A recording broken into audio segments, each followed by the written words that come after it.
Hey everybody, welcome to this lovely November 19th BOD meeting for Amtgard Kingdom of Westmarch. Calling to this meeting to order. Our secretary has taken attendance. Could you read them out here now for us? Yes. Christine Stender, Athena Velasco, Alejandro Delgado, Ethan Kopich, Leon Starks, Ginger Conrad, Carl Craig, Alex Stender, Royce Griffiths, Brian Olet, Frankie Demento. Hey, thank you very much.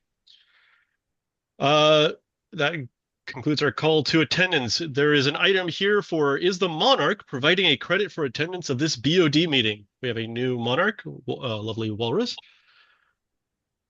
So if you don't know, you as the monarch have the ability to say basically this is the equivalent of like an Amtgard meetup, so everybody can get a credit, or you can say, nah, it's not worth it. Yes, this is worth a credit. Perfect. Already my favorite monarch. Okay. With that, we shall go to the reading of the minutes from the last meeting, which I have up here on the right. So in the last meeting, we called called the meeting order. We got credits provided for that as well.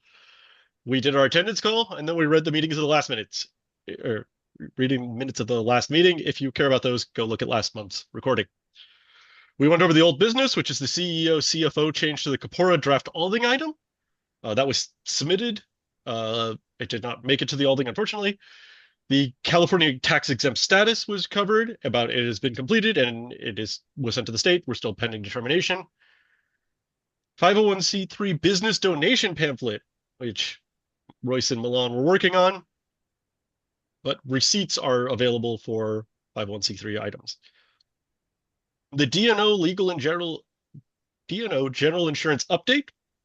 The Alding item had passed, and then we were just working out getting it paid in the final paperwork across the line.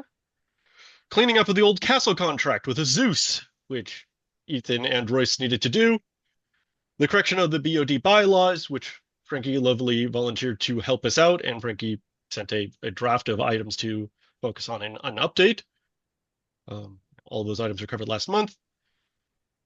The seller's permit for the kingdom and how to get it. Past update. So Royce was working on the NAICS code to use for the relevant LARP, and it was determined that we do not need a permit, but should continue to pursue the NAICS code, and then Royce will get back to us with better information. The kingdom audit status. Royce will announce after FOG whether or not they were going to do a kingdom audit status and whether or not they needed BOD assistance. Selling space on the trailer. This was the lovely little patches or other things that people could potentially purchase on the trailer in order to help raise funds for Westmarch, and we tabled that to November. Then we have the new business of Fidelity Charity, where I was setting up the ability to donate through Fidelity. Some workplaces offer this as like a 401k donation, and some workplaces offer matching funds as well. So I was working with Fidelity to get us in the appropriate sections, and then I was working with Fidelity. We had no walk-on items, and then we closed the meeting by scheduling the meeting we are now in. That concludes the reading of the previous minutes. Does anybody have any questions on those? So we have director's insurance effective as of now. We will get that to that in today's meeting. Okay, fair enough. Perfect. Any other questions about last month's minutes? Yeah, I will then move on to existing business. California tax exempt status. I still have not heard anything from the state of California. Has the monarch or prime minister seen anything coming to our PO box or email or anything from California? I have not. Okay. So California still has not gotten back to us on this. They said it might take a while, but I'll have to go see whether or not it's actually long enough that we should reach out to them and follow up. Sorry. And for Walrus, just so you're aware, we have our 501c3 status for the IRS, which is the federal government. There is a 3500A form, I believe is what it was, that we also needed to file with California. So California would also recognize our tax exempt status. That form was filed a while ago, but they, like the IRS, take a long time to process. So it's just being processed. Noted. Yeah. Okay, so it sounds like there's nothing really more to update there. It'll continue to remain in our old business until eventually.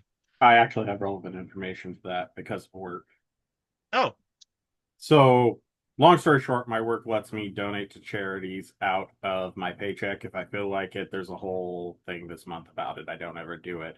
But it has two links. It has one to United Way, where we are listed, and one to the AG's office, I think, where we are not listed yet. okay. Long story short, they haven't processed it. Yep, I had a feeling. I think I'm trying to remember because I filed the paperwork like April, that they said it might take like 6 to 8 months for them to process. But it is starting to get to the point that we might want to look into whether or not we need to reach out to them. I'll have to go find all that paperwork. Okay. Moving on to item B, 501c3 business donation pamphlet. Milan, you were asked by the previous monarch Royce to make a pamphlet to present to other businesses about how to donate to our 501c3 and why they should do it. None of your business. Get Okay. it? Get it? No. Yeah. Yes, we are, as of course, choosing to do something a bit more steep, which we are proud of. The intent is going to be to make a video that's promotional, a website that's promotional, and other relevant targeted information to hopefully provide us the opportunity to make a real push towards getting funding. That's a big goal that we have. And I have Zeno, who y'all probably know, who's really good at making videos, in the process of making me a video. We have a generic handout, but our intention is to be a bit more focused than that. Okay. So would you say you have a pamphlet, or that you are expanding this to include additional recruiting?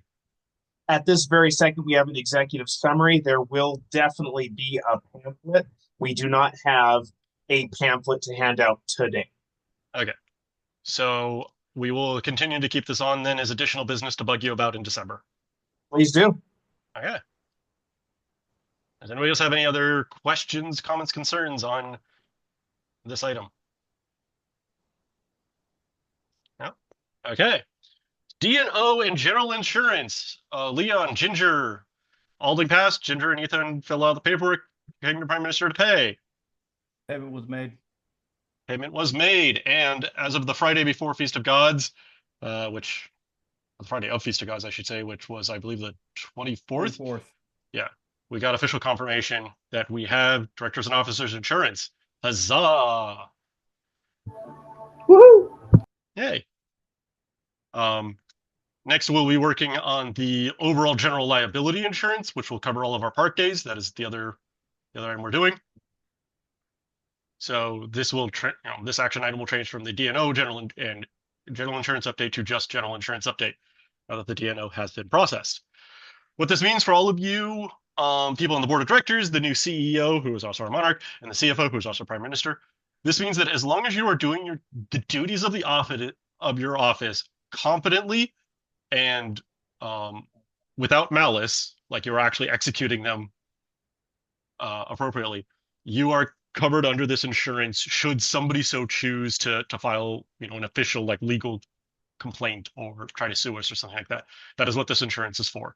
It protects us, the officers, should some form of actual real world, mundane world legal challenge come in, specifically about our duties as officers. And that is why this is so important. Thank you for doing that. That's amazing. I know I've talked to a couple of other members of the kingdom. They were waiting for us to get this done because it pulls the liability off the individual officer and pulls it onto the corporation, as it should. And so those people are interested in potentially running for the BOD in the future, which will be helpful. Yeah. Does anybody else have any other questions about insurance for us? So we have this paid for based on the previous month. And I'm sorry, I was still just confirming when the effective date is. Last month. Last month. Okay, so it's effective as of now. Cool. It was effective as of the day it was assigned. Mm-hmm. Yeah. And it is good for 1 year. Future BODs will have to make sure they renew it. Okay. And it's one of those things that in February when the BOD writes the proposed budget, they should include D&O insurance in that proposed budget. Is the way I would handle it. So that way, because that budget is sent through the Alding and approved by the populace in order to fund it. That's all done in February. That way, the BOD doesn't have to worry about funding it later in the year. It can all just be handled. Okay. Anything else about upstairs insurance or general insurance in general? No. Okay, let's move on to the cleanup of the old castle storage contract. Ethan and Royce confirming cancellation of the Azus contract. I was tasked with writing an email and sending it to the Monarch, and the Monarch would send it through the official Westmarch account to Azus.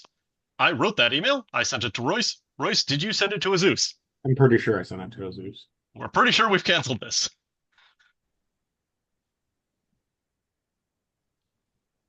Okay. I did talk to Azus probably 3 or 4 weeks ago about this, so he knew it was coming. Could maybe the PM or the sitting Monarch quickly check the Gmail just to see whether or not we actually got this canceled? 2 seconds. Insert your preferred version of elevator hold music here.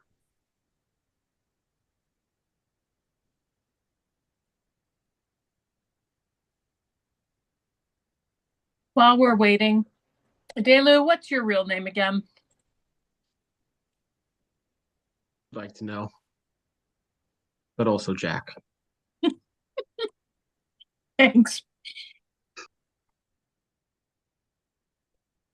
I will say it is entirely possible. I think I sent it, but it is entirely possible I did not because I was busy preparing for Feast to do the feast. Oh, okay. Milan, you realize you have to. Okay, you're saying you have to go. Do we have anything else on the agenda that requires Milan? I'm on the BOD bylaw thing, but Okay. that's something we'll deal with later. But no, there's nothing else. I will get that pamphlet done. Okay. Past few days have been a little busy for all of us, as we all well know. Well, yeah, and the BOD bylaw thing is going to take a minute because I went through and started redlining it. Word. It does not appear that Theo sent the email. Okay. Well, I will close that loop and we can get it done. Yeah. So I keep seeing people pop in and out of the participants list, and I want to make sure I'm not missing anybody. Okay. So, yep, we will work to finish that and close it out and make sure that official confirmation email is sent. Confirmation of cancellation is sent to Zeus. Who's going to be responsible for that on the notes? I will forward it at the same email, but I'll send it to Walrus to make sure that it gets pushed out.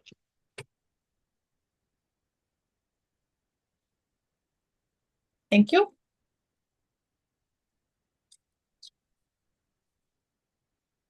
Okay.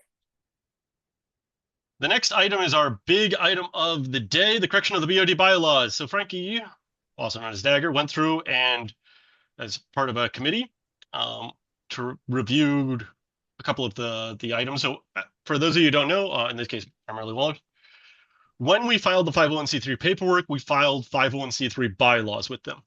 This is a big thing. And so the bylaws that we, the corporation, have to follow aren't the Kapor or the things like that. They are the bylaws that are on file with the IRS, which are the BOD bylaws. We got these bylaws from No Low Press. No Low Press is a group of lawyers out of San Francisco that provide nonprofit bylaws for like $60 or so, and other various nonprofit items. They're very well known and commonly respected. These bylaws are the ones that are approved officially by the IRS, and so they're all good and they are legal and codified. A month or so ago, I was rereading them to check on how to do something, and I realized that there was a couple of errors for basically how we do the process. And so we were going through the process of updating them. The update process is done by a 3/4 vote of the board of directors.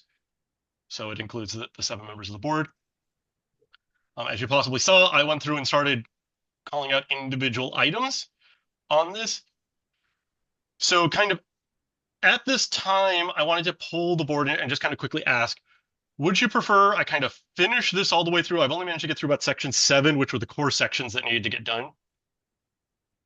And so would you prefer to vote on this all at once? Like I write this up, send it to everybody so we can vote on this in December?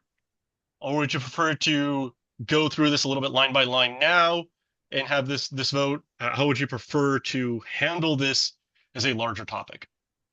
If I may, I think it's better to try to at least talk about some of it today, because if we leave this to December and it cannot all be accomplished within one meeting, then the board of directors is replaced in January. Correct.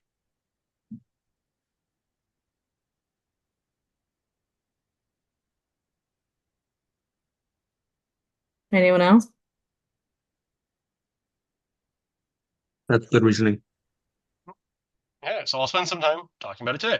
So just for reference, I'll throw up the Capora section of the board of directors. Now, this is how most people believe that we currently execute, and I believe that we should make sure that our actual bylaws mirror that as best as possible while still being legal. And so to that end, so the first three articles, there was no change. It was primarily, our name, the purpose of our corporation, where our offices are located. This is the PO box that we have, the dedication of assets and how we handle things. So the first real item is when we're under the Article 5, which is the board of directors. It talks about the general powers and responsibilities of the board of directors, which will have the rights and powers to execute the board of directors, the required business that we do. But under number and qualifications says the board shall have up to 5 members, but no fewer than 1 board member. And then the wording says the number of board members may be increased beyond 5 by an affirmative vote to 2/3 majority of serving the board of directors. And then it says a board member may not need to be a resident of the state of California. This line, I'm suggesting we remove, that we shall not increase our board members, that it shall have up to 5 members, but no fewer than 1 board member. And then there will also be additional, later it talks about ex officio members, which are how the monarch and prime minister are appointed as board members. And the alternate is not either of them, or is ex officio? The alternate is not a board member until they become a board member. Okay, so it's like if they're a guest who happens to attend with an unofficial title is the idea. Yeah, and I get into that in a little bit because the alternate is very weird as far as I can tell overall, because really boards don't have alternates. And so I'll get through that. I think there'll be a section in here that comes up in the election section that I think will help clarify and help with my suggestion about the alternate explicitly. So we'll get to that in a minute. So I'm proposing that we redact this section about increasing the number of members and that, just kind of fixing the board. It doesn't seem applicable to us. There's no reason why we would ever expand it, so I totally agree. There's no reason for our form, yeah. Yeah. Anybody else have any comments on this? So then the next section is, in addition to the regular membership of the board, representatives of such other organizations or individuals as the board may deem advisable to elect shall be ex officio board members, which have the same rights and obligations, including voting power, as the other directors. So an ex officio board member under the state of California just means it is a member who is not elected through the board's normal process. So you could think of this as like a museum, that's nonprofit. They might have any large donors, somebody who donates over $1 million becomes an ex officio board member. Or if anybody owns more than 51% of the stock of the company, they're an ex officio board member, something like that. For us, our ex officio members are the CEO and the CFO, which our Capora defines as the monarch and the prime minister. This is kind of how they always have been in the Capora, just worded in not the legalese format. So I'm recommending that we just say, in addition to the regular membership of the board, the CEO and CFO shall be ex officio board members, which have the same rights and obligations, including voting power, as the other directors. I think this is a simple cleanup that makes that very easy. Should we vote for changes, yay or nay, or just generally, if there's no disagreement, proceed? Can I make a suggestion? Sure, Royce. I would include that should a seat become vacant and there is an alternate, they become an ex officio board member, because then it doesn't have to go to a vote again. So I think that will come up in the board election section, where I think it'll become more obvious about the alternate. You don't feel like It's applicable in number and qualifications. Number and qualifications is about the number of board members and just like how they get who they are. That's fair because it's talking total number and alternate doesn't count as a number. Okay. Yeah, because the alternate has no voting power. Yep. Okay, so board compensation, it talks about the board shall receive no compensation other than reasonable expenses.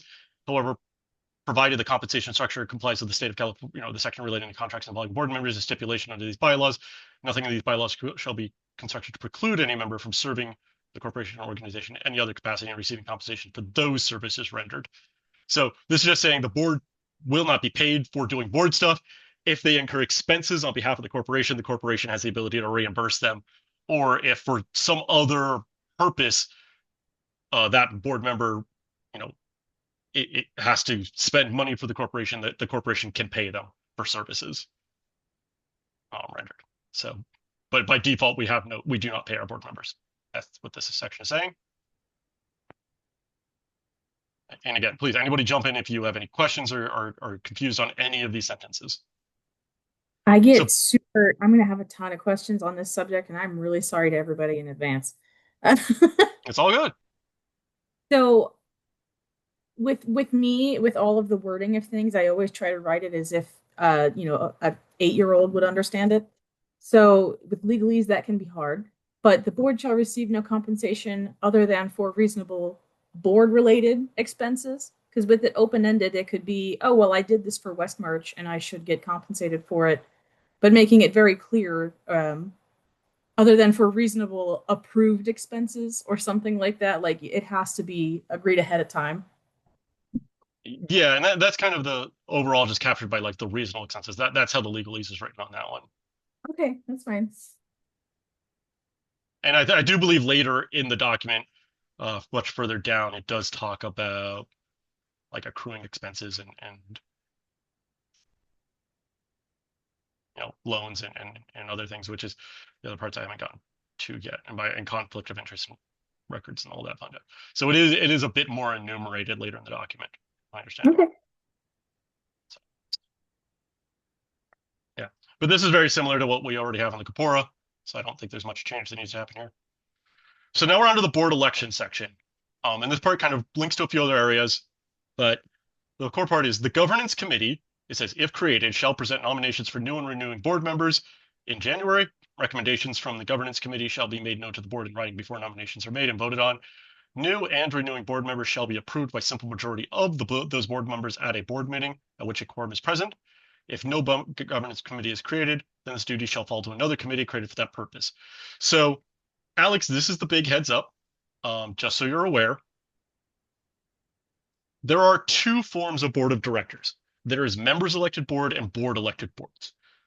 The bylaws outline a board elected board, which means that the outgoing board approves the incoming board. The reason for this is members in West March are not members of the corporation. This has been clarified. This is actually in our Corpora that says that they are honorary members. They are not corporate members, because corporate members are things like shareholders, are things of those nature. Being a corporate member confers a bunch of additional benefits that people get, and they also give them a bunch of additional protections. And we would have a whole extra host of paperwork that would have to be done. We'd have to have for example, like from my understanding, the physical address of every member, because we have to be able to send them physical newsletters. Those addresses could be shared by anybody who wishes to transmit a newsletter. So it creates this whole extra liability thing that we do not want to deal with. So that is why we are a board elected board. The way I'm proposing we handle this is that we say the governance committee shall be composed of the CEO and CFO. So that's the monarch and prime minister. They shall present the nomination for new and removing board members. That should say in January. In January, which is when we do our vote. I am saying add the sentence. The governance committee shall determine potential board members using the process outlined in their internal documents, the Corpora. Recommendations from the governance committee shall be known to the board in writing before nominations are made and voted on. New and renewing board members shall be approved by simple majority of those board members at a board meeting in which a quorum present. If no governance committee is, I'm saying, available, then this duty shall fall upon another committee created for that purpose. So my intention, and I believe the way I've worded this, is the CEO and CFO, the monarch and prime minister, shall, using the Corpora's internal documents, determine the list of approved board members. This would follow the outlined procedure for choosing board members in the Corpora. This would say, because the prime minister is the one who, I believe they're the one who runs the election for board members. That complies with this. Those board members will be presented in January. And then the outgoing board will approve by simple majority, which is just a 51%, those new board members. So that would be, the simple majority would just be like the monarch, the prime minister, and any two other board members. That's all that needs to happen. It's a perfunctory vote. It keeps us legal. It does this, and it keeps everything above board. So that's how I'm proposing we handle this, to both be in compliance with the Corpora and in compliance with our bylaws.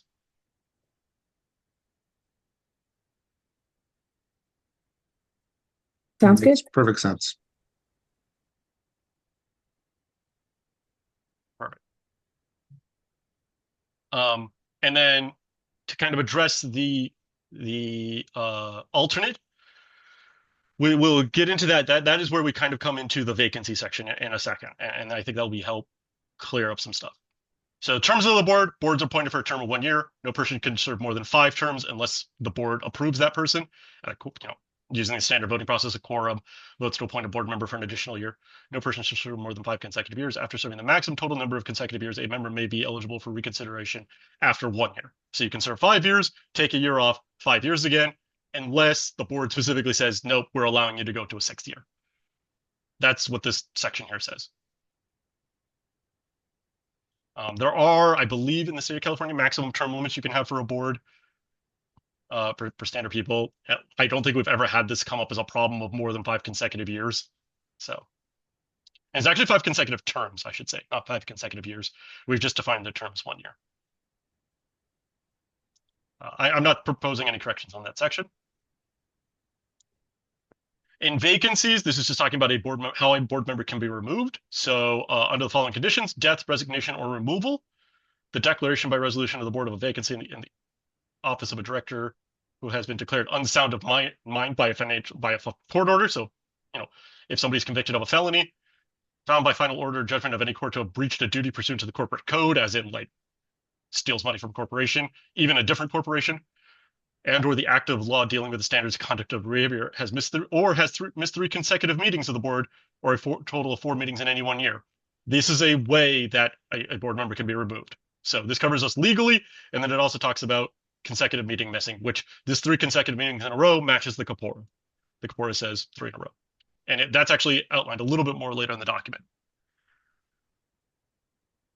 Item C says an increase in another way to have vacancies is an increase in the authorized number of directors. We just are saying let's remove that section, so this is no longer applicable.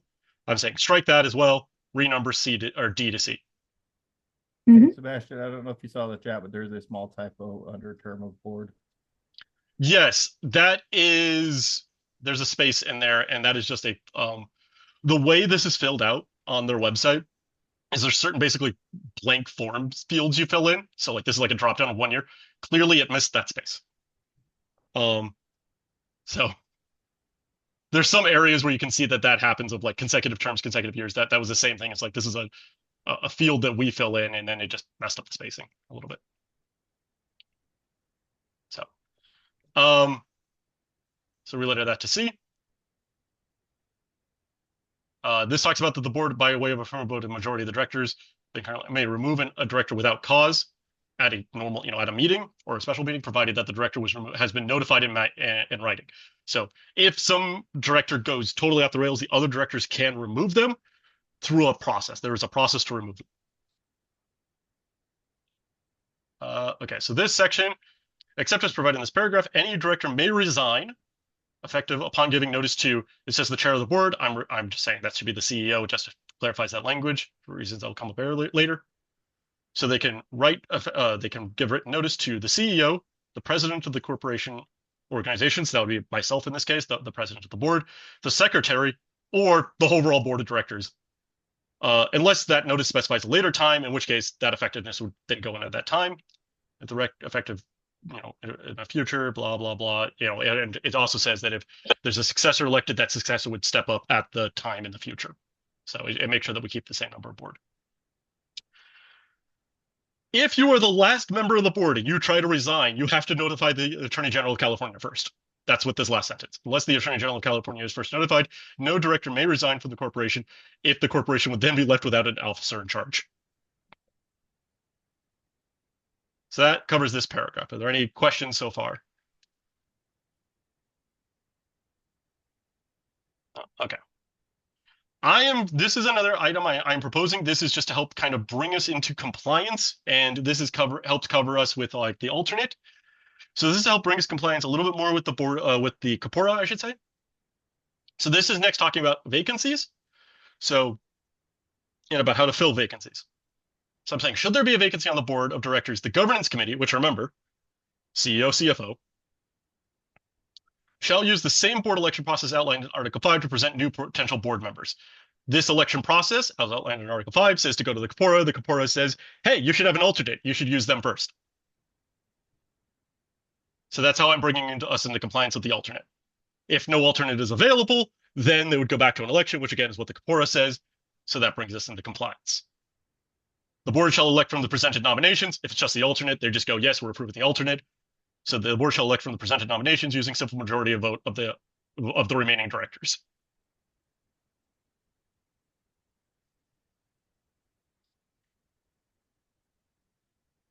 And so then so normally it says any vacancy on the board may be filled by simple majority of the directors then in office. I'm just clarifying this, saying, cleaning up the wording, the board shall elect from the presented. So it says, board shall elect from the presented nominations using simple majority vote of the directors then in office, whether or not the number of directors is then less than a quorum. This is saying if you lost like 4 people and you're down to 2 people, how do you meet quorum? The answer is the quorum number changes based upon the number of officers available. Or by vote of a sole remaining director if there's only 1 person left. No reduction in the authorized numbers of directors shall have the effect of removing any director from the office. So if we say, like earlier what I talked about, we could increase. Now this is saying if we tried to reduce the number of board members, there's nothing in here that allows us to reduce board members, so this part could never apply. And a board member elected to fill the vacancy shall be elected for the unexpired term of their predecessor. So this is my proposed wording to bring us all into compliance with how the corpora is kind of doing everything. Are there any questions on this whole process? Is anybody confused about how the election and vacancies and backfilling of vacancies happens here?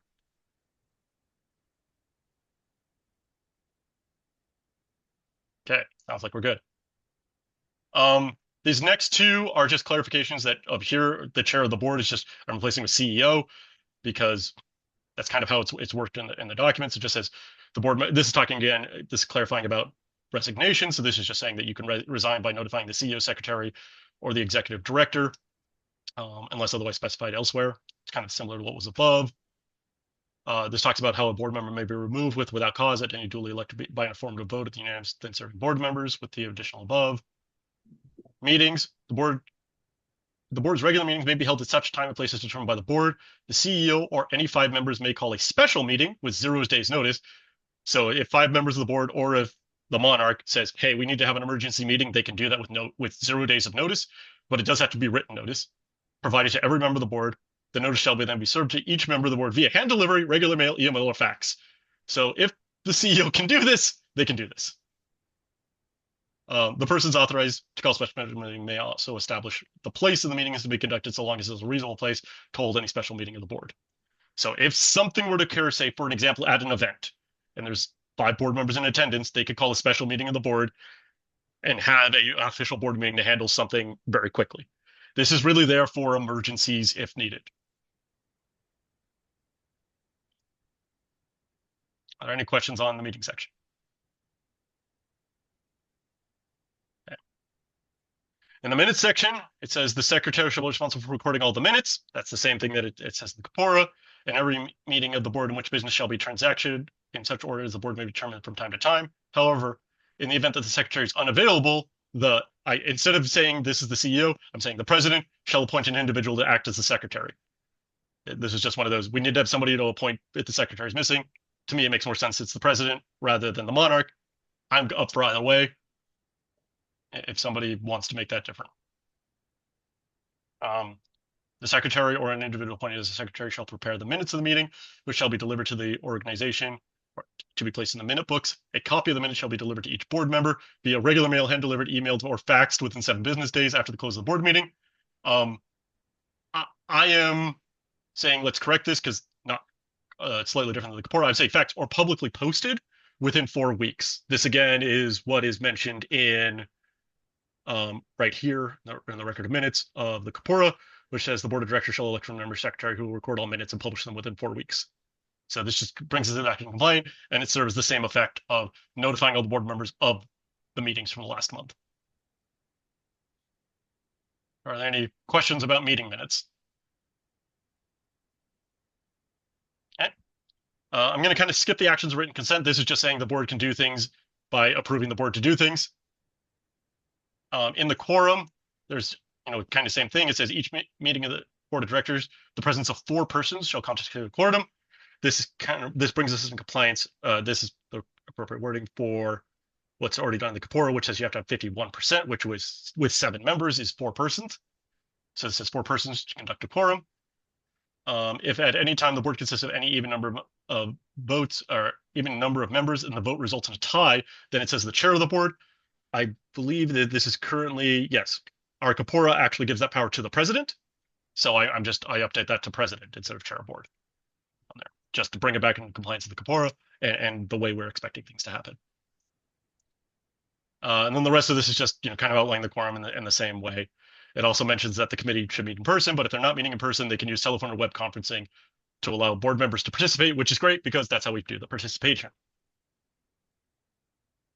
Any questions on quorum stuff? Okay. Voting, each board member gets a vote. Proxy, you cannot use proxies. Done. Okay. Easy. Board members' attendance. So this talks about an elected board member who's absent from 3 consecutive meetings. This is kind of enumerating what was mentioned above. So if they miss 3 meetings, consecutive regular meetings in a fiscal year, shall be encouraged to reevaluate by the chair of the board. I'm saying this is really more the president's job than the monarch. We could leave it as the monarch if we wanted to, which would be CEO. So encouraged to reevaluate their commitment to the board. The board may deem a board member who has missed 3 meetings without such a reevaluation, as in if the person doesn't respond or they say they're just too busy and they can't do it. We can consider them to have resigned, which would trigger the process earlier of the CEO, CFO would bring in the alternate or have a new election to fill the board members back up. This matches the process of the Kapora in effect. So it has the same ultimate effect. Okay. So that covers the big, the little minutia stuff all the way through here. The next part is all about officers, but I want to take a moment here and go, if anybody has any questions at this point, is this a good stopping point? We should do more next month, or should we continue on this month? How are people feeling? Move to finish this next month. Finish it next month? Okay. Is it? Does anybody else have any other, or one vote for one? And does anybody else have any? Approximately how far through have we gotten? So the next section is really the officers, and that's kind of where I finish. There's only a handful of things in the officers. I just wanted to, kind of make it clear. I figured this is a decent stopping point. Just remember, there's only a handful of additional comments in the officers, mostly just cleaning up the language and wording in here. Right, but you said you were going to be working through the whole thing. How many articles are there total again? So there are 14 articles, but a lot of them are really short, like our fiscal year. Yeah. So in total, the document is where's my page counter? It's this number of pages. It's 19 pages or something. The remaining 10 pages are about the nonprofit governance by state. It has all 52 states in here.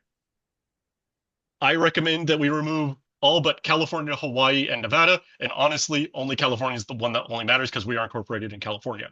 And this just says, here are the actual minimums and requirements by the state of California, as just like a reminder, which is the remaining rest of the document. So realistically, there are 9 total pages of articles that are relevant to review. And we got to where? We got to start of section 6, which is 4. So, Okay. we're about 3 to 4 in. Some of these sections will have a lot less. Oh, there was one item that we do need to discuss. Where was this? Apologies.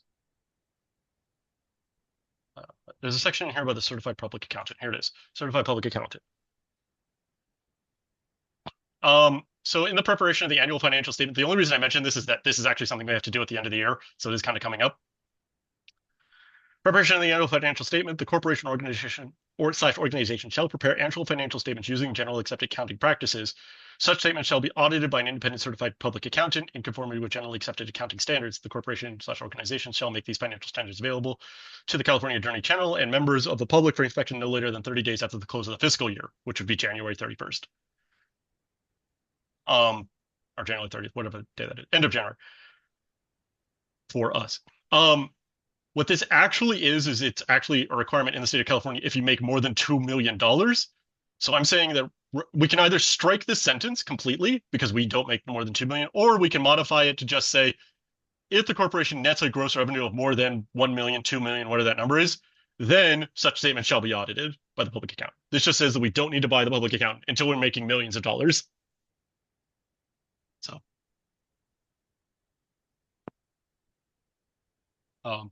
and just for everybody's reference, we make about $30,000 a year in revenue. Oh, I thought it was less. Nice. If you count the total expenses and then income of the events bring in 10 to 15,000 roughly. Like, that's how much money they make because the accounts stay around the same of where they are, or sometimes grow. And then we make a little bit on we make about 500 to 1,000 on membership dues, and then sometimes a little bit of donations or other things. So it roughly sets us in the $20,000 to $30,000 range of revenue, not profit. So. As for continuing to read through articles, I'm exhausted, yes, but I am still of the opinion I would personally rather continue just to get through what's there, but I don't feel strongly about it. So if we vote the other way, it's fine. And I'm still kind of working through other sections of this, and I don't think it necessarily makes sense to read all of these line by line. Okay. There is a thing here about the chair of the board is the CEO, so I do have to clean up. Here they actually have a chair, a vice chair, and a president as 3 different things. We actually kind of give some of these chair things to the CEO, which is our monarch. The vice chair is actually the vice president, and then the president really executes this. This is one of the things we tried to clean up with that Alding item, where we were trying to say that the president would also be the CEO, so this can kind of be corrected, and it solves a different problem that we'll talk about in a minute. But that Alding item did not succeed, and so we are keeping with the CEO and president, which does help us with the election part from above. So, but so I can still do some work in here, and I'm just clarifying the treasurer is not the CFO. And there's a weird section in here about I want to talk to Royce about why would a treasurer need to be able to issue a corporate bond, give the corporation a bond. So there's some additional paperwork or homework I'm doing on Article 6 and beyond. So If this is a good stopping point, and you have more to get done, then I think we should stop here. Okay. So I guess then the next question is, do we want to vote on approving these changes of really just Article 5 and make this an official vote so that way I can go and start doing those updates? Or do we wish to wait until the thing is read as a whole next month and then do a final vote? How do I want to handle this, team? I think that there was dissent, so there's no reason not to vote to approve it. Vote to specifically approve up to Section 5. Yeah. I second the motion. Okay, give me 1 second to go find the appropriate section about how to update our own bylaws. I know it exists in here. Maintenance of corporate records. Okay. This might take me just 1 second. I was trying to remember exactly where this was.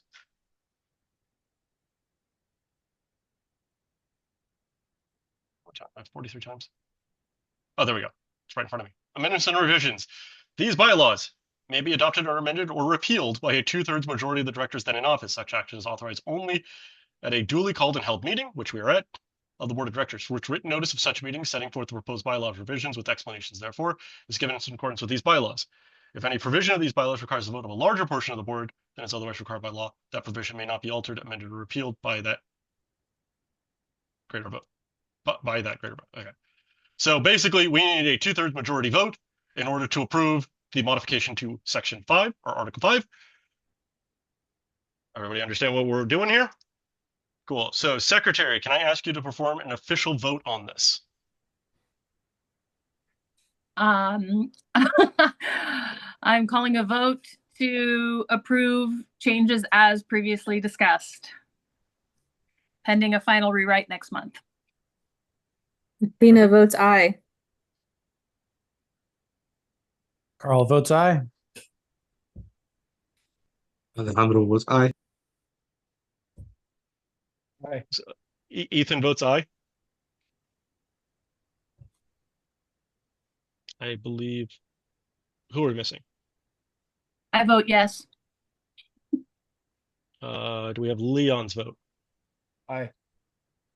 Okay. And we have Athena. Okay, I think that's everybody. So I believe that is. Oh, and Dash is absent. That's what's happening. Okay, so we have at the very least 6 of 7, Majority. which meets our 2/3 majority requirement. 6 vote yes, 0 no's, 0 abstains, 1 non-present. Okay. Thank you all very much. I'm for sorry, who allowing- am I? I've got Leon, Athena, Ethan, Christine, Alejandro. There was one more, right? Carl. Yeah, Dash is not present. Carl, thank you.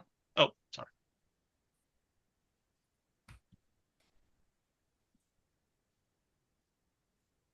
Okay. Thank you all for following me down this glorious rabbit hole. And with that, we are for today, concluding with the correction of the BOD bylaws, Part E. Does anybody else have any other comments on bylaws before we move along to the next item? Motion to proceed. Perfect. Next item, seller's permit for the kingdom and how to get it. Athena, Royce.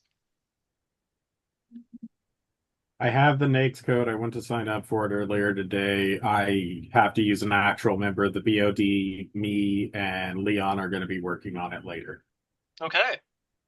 Which one Because did we end up deciding on? It is gonna be 711-320. Promoters of performing arts, sports, and similar events without facilities. Sounds about right.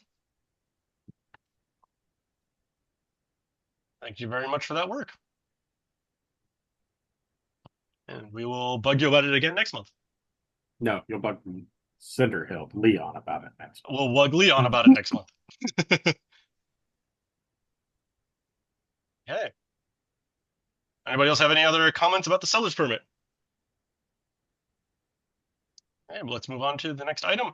Selling space on the trailer.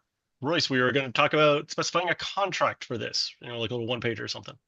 I haven't done it yet. Was busy with Falk last month. We'll talk Perfect. to Walrus about it later. We will reassign this to Walrus. Is that what I'm hearing?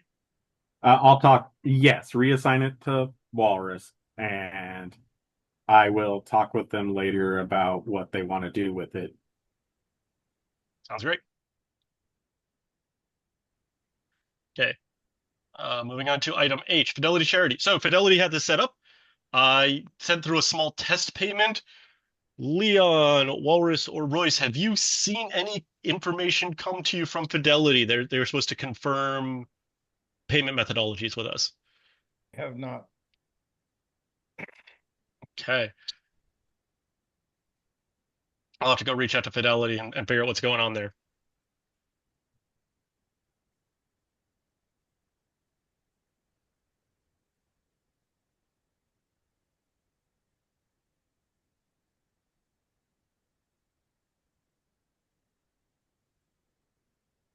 Yeah, nothing is coming to the Kingdom email. Yeah, they said they were going to reach out, that they were unclear about how they were going to do that. And so I wasn't sure if they were going to try to, email us or send us an official letter or something like that. also So- gotten no iPostal notifications. Okay. That's good. Yeah, I will continue to follow up with them on that. Okay, so for new business, FUG after action report. Leon, you previously said you wanted until December. Do you want to give us any spoilers or teasers now? Preliminary mathematics looks like we made a little bit of money. Sounds like we made a little bit of money. Okay.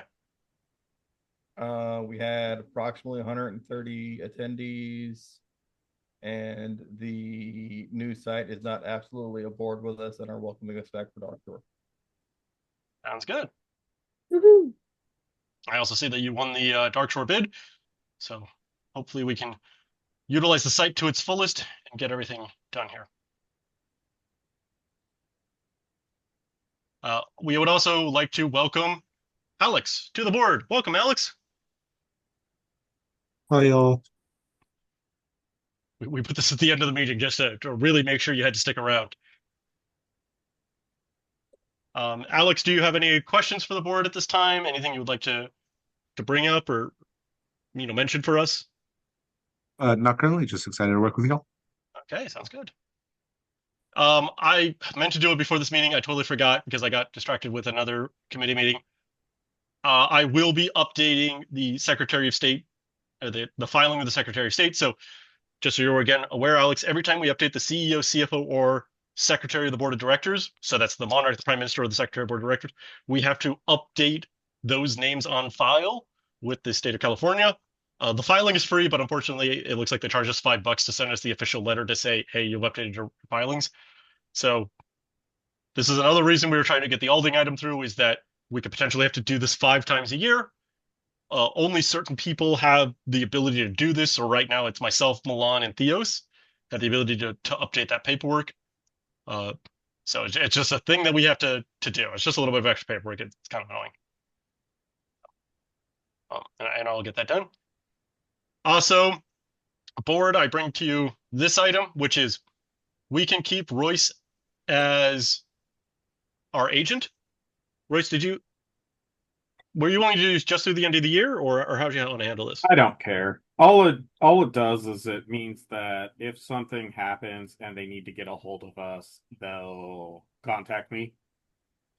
And my mail comes to my house and gets put in a specific spot where it gets checked every day. So that way, if they can't get a hold of us through the official one, they'll contact the agent.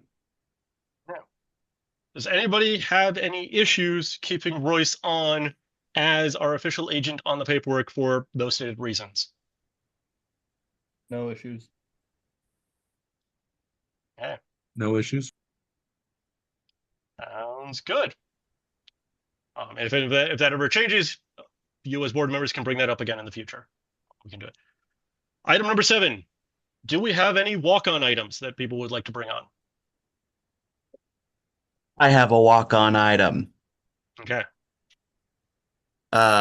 This may fall under Milan's trying to pursue getting sponsorships from places, but I would like to proposition the BOD to start trying to find food vendors like bakeries and stuff that are local and get them to donate or sponsor cheaper foods to our feasts.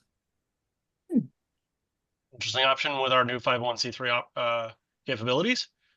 Oh, and US Chef Store, which I'm sure Leon's familiar with and others who've done Feast, they offer discounts. That's already going to be wholesaler prices to public, but they have other deals for 501c3 corporations. That actually kicks back to us having seller's permit too, because anything that would be taxed, we buy from them. If it's an item that's going to get used as part of the meal, we can get it without tax. Nice. I talked to them about it when I was there before Feast, and they have the form and stuff you have to fill out with them for both your seller's permit and your nonprofit status. Okay, so that is pending the seller's permit.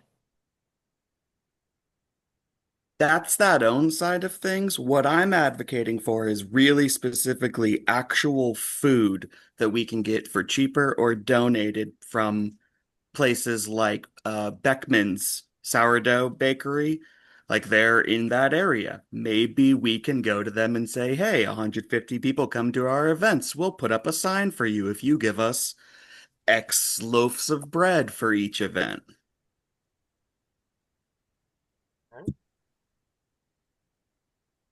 Both is good. Sounds good to me. Yeah. I think that would then fall to the secretary, I believe, or no, I'm sorry, not secretary, the liaison, for determining businesses that we may wish to ask, and then provided we have enough information to just, I don't know, panhandle. Yeah. We could also reach out to the populace and see if they know anybody. This is one of those things that, the board of directors has the ability to sign for these things and, authorize use of our 501c3 information in order to make this happen. It sounds like if we wanted to use this event for events, and it might take some paperwork ahead of time, that we should figure this process out. I would say probably by like March of next year. So that way a Feast of or Dark Shore could potentially use them. Use this process once we know it, because it might take a week or two to go through that with a local store or whatever. And their benefit from it is like, oh, we donated X loaves of bread, which is an estimated value of this much, and therefore we got a receipt for a tax write-off. Yep. Is the idea. Okay. Yeah, they can definitely do that, and we do have those receipts and that capability. Oh, and advertise. We can give them advertise, True. or they can use it on their advertising, which also works. All right, it's a very good idea. Thank you, Frankie. Does anybody else have any walk-on items?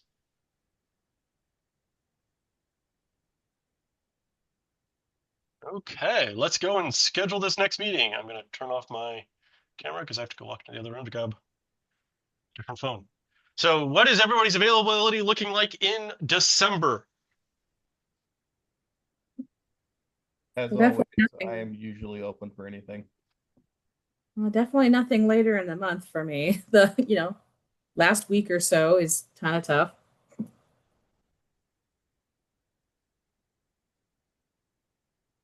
If we like Wednesdays, how does the 17th look? It's good to me.